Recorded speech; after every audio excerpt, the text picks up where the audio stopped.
Hello everyone. না, আজ কোনো নাচের শ্যুট করতে যাচ্ছি না।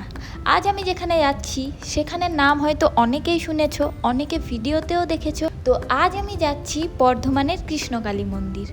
অনেক দিনের ইচ্ছা ছিল আমার যাওয়ার, বাট যাওয়া হয়ে উঠছিল না। আজ ফাইনালি যাচ্ছি। আমরা সিউড়ি থেকে ডিরেক্ট বর্ধমান যাচ্ছি বাইকে করে। এই যে আমরা 4 জন যাচ্ছি, কিন্তু আমরা জানিও না আদেও মন্দিরটা কোথায়, কোন দিকে যেতে হয়, জাস্ট ভিডিও দেখে যাচ্ছি। ফাইনালি আমরা বর্ধমান পৌঁছে গেছি। তো আমরা আগে মন্দিরের রুটটা জেনে নিই, সবাইকে জিজ্ঞেস করে করে তারপর তোমাদেরকে জানাচ্ছি। এবার শোনো, তোমরা যদি ট্রেনে আসো তাহলে স্টেশনে নেমে 8 নম্বর প্ল্যাটফর্মের বাইরে এসে টোটো বা কালনার বাসে উঠে পড়বে আর নামবে বালিয়াড়ি হাই স্কুলের সামনে।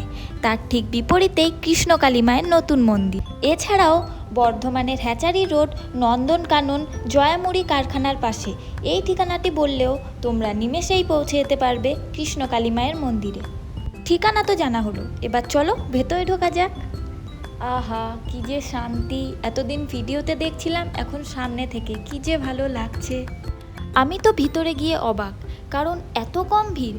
ভিডিওতে যে দেখছিলাম এত এত ভিড়, কিন্তু তারপর জানতে পারলাম যে দুপুর টাইমটা একটু কমই ভিড় হয়।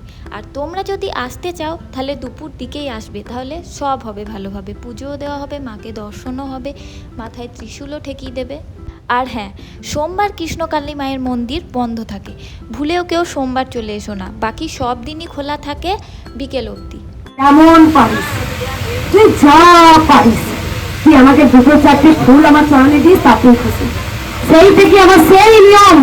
তো সব কমপ্লিট করে মাকে দর্শন করে এবার আমরা চললাম বাড়ির উদ্দেশ্যে। এখান থেকে যেতেই ইচ্ছা করছে না, এত ভালো লাগছে, আবার আসবো। আর এটার বড় ভিডিও আমার চ্যানেলে পোস্ট করা আছে, তোমরা চাইলে দেখে আসতে পারো। ভিডিওটা ভালো লাগলে like, comment, share and subscribe করে দিও। আজকের মতো এটুকুই, টাটা।